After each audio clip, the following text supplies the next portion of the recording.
नमस्ते। आज की इस शानदार एक्सप्लेनर में हम बात करने वाले हैं एक बहुत ही दिलचस्प विषय पर। छोटे बच्चों की भाषा सीखने की कॉग्निटिव जर्नी, यानी उनकी मानसिक यात्रा। बचपन की पढ़ाई देखने में तो बड़ी आसान लगती है ना, लेकिन सच बताऊं, इसके पीछे का विज्ञान और पूरा स्ट्रक्चर लिटरली हैरान कर देने वाला है। तो चलिए बिना किसी देरी के सीधे इसके अंदर डाइव करते हैं और देखते हैं कि भाषा और शब्दों की ये मजबूत नींव आखिर कैसे रखी जाती है। अब एक नजर डालते हैं आज के हमारे एजेंडा पर। सबसे पहले हम देखेंगे चित्र कथाओं का परिचय, फिर बात करेंगे शब्दावली और दिमागी खेल की। इसके बाद क्रिया और अनुप्रास यानी एक्शन वर्ड्स और एलिट्रेशन को समझेंगे, और आखिर में ध्वनि और संयुक्त शब्द पर चर्चा करेंगे। तो चलिए शुरू करते हैं। पहला भाग, चित्र कथाओं का परिचय यानी कहानियों को डीकोड करना। अब जरा इस मुर्गी और बत्तख की कहानी को ही ले लीजिए। ये कोई मामूली सी कहानी नहीं है। असल में ये दिमाग लगाने और सही निष्कर्ष तक पहुंचने का एक बेहतरीन कॉग्निटिव एक्सरसाइज है। ध्यान दीजिए कि कहानी में अचानक से कैसा ट्विस्ट आता है।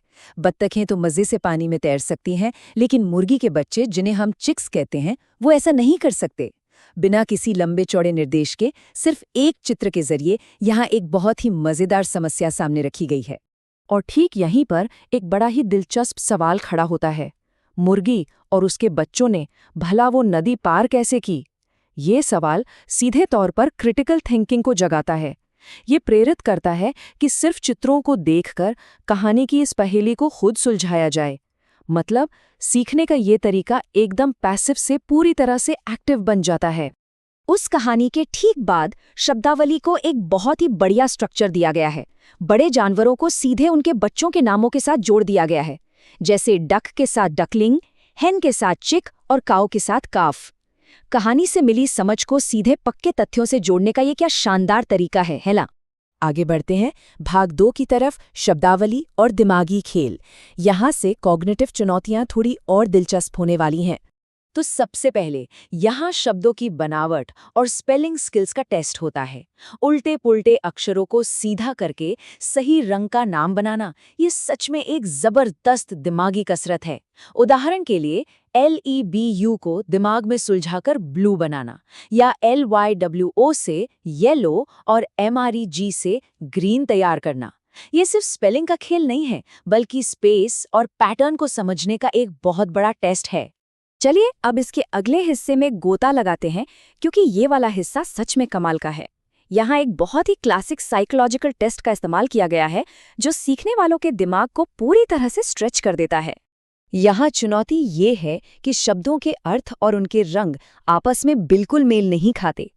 इसे विज्ञान की भाषा में स्ट्रूप इफेक्ट कहते हैं। इसमें करना क्या होता है? लिखे हुए शब्द को नहीं पढ़ना है, बल्कि उस रंग को जोर से बोलना है जिसमें वो शब्द छपा है। जैसे अगर येलो शब्द हरे रंग में लिखा है, तो जवाब ग्रीन होना चाहिए। हमारा दिमाग स्वाभाविक रूप से रंग पहचानने से कहीं ज्यादा तेजी से शब्दों को पढ़ता है। इसलिए जब ये दोनों जानकारियां आपस में टकराती हैं, तो दिमाग के लिए ये एक लिटरली शानदार वर्कआउट बन जाता है। अब आते हैं भाग 3 पर, क्रिया और अनुप्रास यानी ग्रामर इन मोशन। यहाँ वर्ब्स यानी क्रिया को बड़े ही मजेदार और डायनामिक तरीके से काम वाले शब्द या एक्शन वर्ड्स के रूप में पेश किया गया है। यहाँ संज्ञा और क्रिया की एक मिक्स लिस्ट है, जिसमें से काम वाले शब्दों को ढूंढकर उन पर घेरा लगाना है। जैसे कैरेट यानी गाजर जैसे स्थिर शब्दों को छोड़कर लाफ या स्विम जैसे शब्दों को पकड़ना। ये तरीका ग्रामर की एक बहुत ही सॉलिड और बुनियादी समझ दिमाग में बिठा देता है। और फिर इन अलग किए गए शब्दों को एक विजुअल वर्ड ग्रिड के जरिए बिल्कुल पक्का कर दिया जाता है। इस ग्रिड में वॉक, यॉन, पोर और कॉफ जैसे शब्दों को खोजना होता है। ये प्रोसेस सिर्फ शब्दों का रट्टा नहीं लगवाता, बल्कि उनकी स्पेलिंग को दिमाग में हमेशा के लिए लॉक कर देता है। एकदम पजल सॉल्व करने जैसा फील आता है। और ये देखिए, ये हिस्सा अनुप्रास अलंकार यानी एलिट्रेशन की ताकत को क्या बेहतरीन ढंग से दिखाता है। वाक्यों के इस लिस्ट में एक ही अक्षर बार बार रिपीट हो रहा है। अनु ईट्स एन एप्पल से लेकर नवनीत राइट्स हिज नेम तक। ध्वनि का ये जो दोहराव है ना, ये वाक्यों के स्ट्रक्चर को बेहद मजेदार और याद रखने में आसान बना देता है। ऐसा लगता है जैसे भाषा में कोई म्यूजिक बज रहा हो। अब पहुंचते हैं हमारे आखिरी भाग पर, भाग 4, ध्वनि और संयुक्त शब्द। चलिए देखते हैं ये सारे कॉन्सेप्ट्स आपस में कैसे जुड़ते हैं। यहाँ उच्चारण की मैकेनिक्स को एकदम शीशे की तरह साफ किया गया है। दो व्यंजनों यानी कॉन्सोनेंट्स की आवाज को मिलाकर बनने वाली ब्लेंड्स पर फोकस किया गया है। इसी से अलग अलग शब्द परिवार बनते हैं, जैसे GR से ग्रीन, CR से क्रेयॉन, DR से ड्रॉ और PR से प्रिंस। एक साथ जुड़ी हुई ये आवाजें धारा प्रवाह या फ्लुएंट तरीके से पढ़ने में एक बहुत बड़ा गेम चेंजर साबित होती हैं। तो सबसे मजेदार बात यह है कि यहाँ आकर भाषा बिल्कुल गणित की तरह बर्ताव करने लगती है। इस कॉन्सेप्ट को वर्ड फ्रेंड्स यानी शब्दों की दोस्ती का बड़ा ही प्यारा नाम दिया गया है। सोचिए, दो बिल्कुल अलग अलग शब्द एक साथ आते हैं और मिलकर एक एकदम नया अर्थ पैदा कर देते हैं। ये आइडिया ही अपने आप में कमाल है।